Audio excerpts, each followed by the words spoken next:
Olá a todos! Hoje estamos na Arvoreto e, como prometido, vamos falar-vos sobre quartos de crianças. Muitos dos pais procuram neste sentido para conseguirem ter um melhor sucesso nos estudos, um melhor desempenho, que consigam ter bons professores, para que hajam boas relações entre irmãos, uma boa harmonia familiar e também para que ao longo do ano letivo tudo vá andando em crescente. Segundo o Feng Shui clássico, a posição da secretária e a direção são algo fundamentais para que esses sucessos nos estudos estejam assegurados. Contudo, não quer dizer que só a secretária estar bem direcionada, bem localizada, que se garantam esses objetivos. É preciso terem atenção a outros pormenores. Vamos saber quais. A primeira coisa a definir é se a secretária deve estar virada de frente para uma parede ou se deve estar aberta para o quarto. De acordo com o método da forma, idealmente uma secretária deve estar com a sua fênix desafogada, ou seja, com a sua visão desafogada, em que as costas do indivíduo estão viradas para uma parede. Contudo, nem sempre se consegue aplicar esse conceito, porque uma coisa é algo amplo, outra é algo mais fechado. Então, quando nós temos uma criança que é bastante focada nos estudos, bastante atenciosa, nós, nesse caso, podemos então colocá-la de costas para uma parede e virada de frente para o quarto. Por outro lado, quando nós temos uma situação em que a criança tem dificuldades de atenção, dificuldade de foco, a manter-se sossegada, então aí é benéfico virá-la de frente para uma parede. Claro que quando nós a viramos de frente para uma parede, não deverá ser uma parede branca, sem mais nada. Devemos estimular aquilo que se chama a fênix, ou seja, trabalhar com imagens que lhe transmitam motivação, foco e disciplina. Outra coisa que também devemos ter em consideração é a organização da secretária. Quando nós chegamos a casa, muitas das vezes, aos quartos dos meninos, reparamos que as secretárias estão cheias de livros, de brinquedos, coisas espalhadas e não se parece bem uma secretária onde se estuda. Mas, de acordo com o Feng Shui, nós podemos organizar a secretária de forma a estimular os estudos e a organização e o foco da criança. Temos várias possibilidades. Uma delas, e a mais generalista, é a que eu vou agora abordar. Então, começando no sentido ponteiro dos relógios e deste lado, do lado esquerdo, digamos assim, no canto inferior esquerdo, opte por colocar os cadernos mais técnicos, isto é, os livros, 1 ou 2 livros, não muitos. Já na lateral central esquerda, opte por colocar os recipientes das canetas, dos marcadores, dos lápis e, preferencialmente, esse recipiente deverá ser de madeira. No canto superior esquerdo, coloque então o candeeiro. No topo central, portanto, na parte da frente, que está muito relacionada com aquilo que se quer alcançar, ou com o sucesso, ou até com aquilo que se alcançou, opte por colocar algo que esteja associado aos objetivos da criança, isto é, aos seus sucessos. Até pode ser, por exemplo, vamos imaginar que na escola há umas Olimpíadas de uma disciplina. Então, caso a sua criança tenha ganho essas Olimpíadas, pode colocar lá o prémio, ou caso deseje ganhar esse prémio, coloque uma simbologia desse mesmo prémio. Depois, no canto superior direito, coloque uma fotografia da vossa família. Para quê? Para equilibrar o tempo de estudo, o tempo de família, o tempo de escola e o tempo de trabalho. Já na lateral central direita, coloque um objeto que esteja associado à criatividade. Nos dias de hoje, A criatividade é algo que é muito descurada, porque praticamente as crianças só têm que empinar as matérias e esquecem-se deste lado do criar, de se tornarem génios.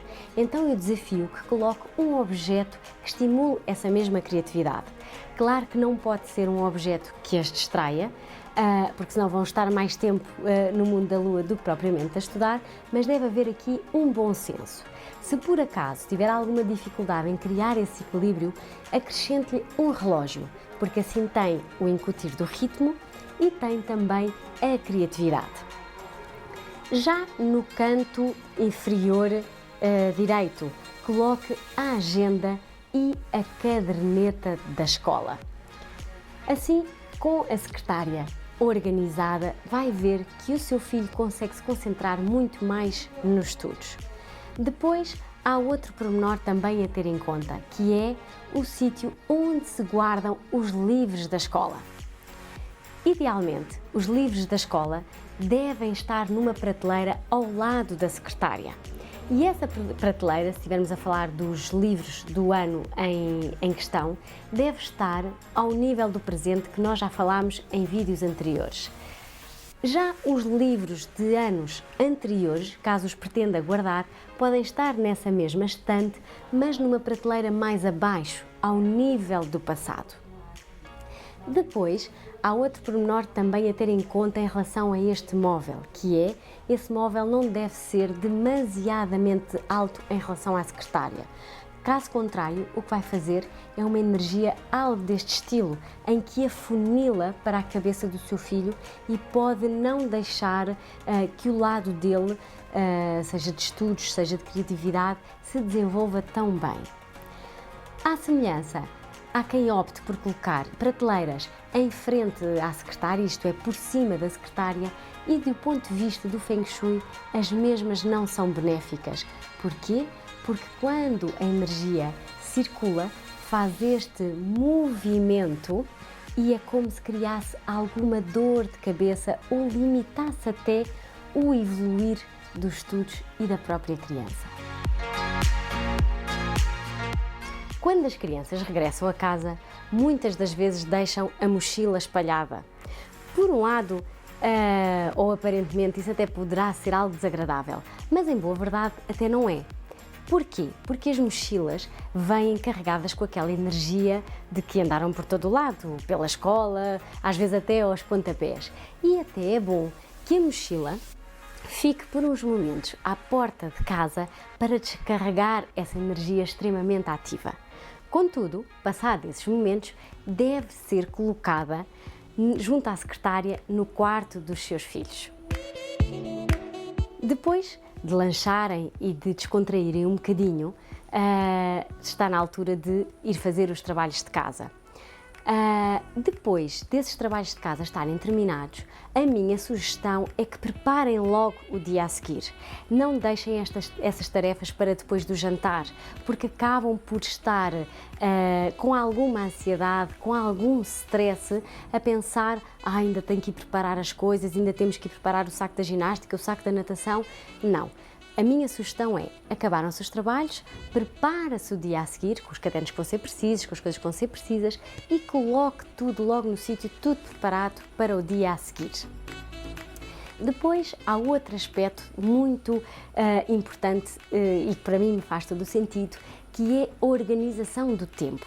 Ensine o seu filho a planear e a organizar o tempo. Arranje-lhe um calendário ou até uma espécie de diagrama de Gantt, que era uma coisa que eu utilizava quando estudava, que na prática era simplesmente um calendário em que eu marcava os meus testes. E depois marcava também o tempo que era necessário para me preparar para esses mesmos testes. Então, se o seu filho, desde pequenino, for habituado a saber quanto tempo é que precisa para desenvolver uma determinada tarefa ou para se preparar para ela, no decorrer da vida vai-lhe ser muito mais fácil o começar e o terminar as coisas. Muitos de nós temos consciência que é uma dificuldade em que as pessoas, muitas delas, começam as coisas e não as terminam. Portanto, lembre-se, mochila no sítio certo, trabalhos de casa feitos, preparar o dia a seguir, ir a jantar, desfrutarem e, acima de tudo, a par e passo, sempre uma boa organização e gestão do tempo. Mas um quarto de uma criança, e para se alcançarem os bons estudos na escola, não depende só única e exclusivamente da secretária, de como ela está posicionada e organizada. Há outros fatores também muito importantes. Um deles é a cama, a sua posição, a sua localização e a sua direção. De um modo geral, nós feng shuianos, como eu costumo dizer, que a cama esteja encostada a uma parede, preferencialmente com a cabeceira encostada à parede, para que esta lhe confira apoio, proteção e saúde.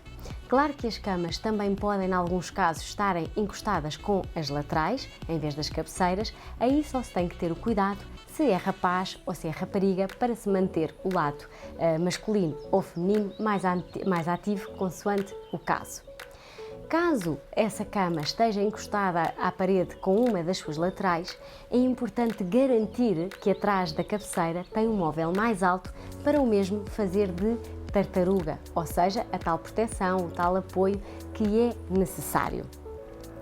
Depois, num quarto de uma criança, idealmente também deve assegurar uma ou duas mesas de cabeceira, idealmente duas. Porquê? Porque elas representam o tigre e o dragão, o feminino e o masculino, ou seja, os apoios da vida e do dia a dia na escola, enfim, onde eles estiverem. Por outro lado, num quarto de criança, os ambientes devem estar bem divididos, ou seja, uma coisa é a zona de dormir, outra é a zona onde tem o roupeiro, a zona de vestir, outra é a zona de brincar, caso ainda estejam nessa idade, e outra é a zona de estudo. Todas elas são diferentes, todas elas requerem energia diferente e por isso devem estar bem separadas e bem distinguidas. E isso é muito fácil de conseguir com arrumação, organização e decoração. Outro pormenor que também não nos podemos esquecer é a iluminação. A iluminação é muitas vezes esquecida, mas é um fator essencial. Assim, na zona de dormir, deve optar por luzes mais suaves, até de cor amarela, enquanto que nas zonas de estudar ou até de brincar, devem ser luzes mais claras, mais fortes, mais ativas. Outro pormenor, também muito importante, é a decoração em si. Quando nós temos bebés pequeninos, gostamos de pôr às vezes uns stickers nas paredes, uns quadros, e esses têm desenhos, ou mesmo até quando eles já são mais crescidos, gostam de ter sempre coisas a decorar o quarto. Aqui é preciso ter algum cuidado. Porquê? Porque a primeira coisa é sempre escolher imagens positivas, que tenham bons sentimentos, que nos elevem o nosso otimismo. Por outro lado, também temos que ter em consideração se a criança é uma criança ativa ou uma criança mais tranquila. Se for uma criança mais ativa, então é preciso abrandar um bocadinho essa energia. Claro que estamos a falar se ela for muito ativa, exponencialmente ativa. E podemos abrandar com o uso de imagens mais suaves, mais serenas, com cores também mais suaves. Ao contrário que se for uma criança um bocadinho, eu não lhe quero chamar preguiçosa, mas um bocadinho mais serena, às vezes pacata até demais, há que estimular aquela vivacidade das crianças. E aí podemos então usar imagens mais ativas, como por exemplo aviões, carrinhos, barcos, independentemente de ser menina ou rapaz.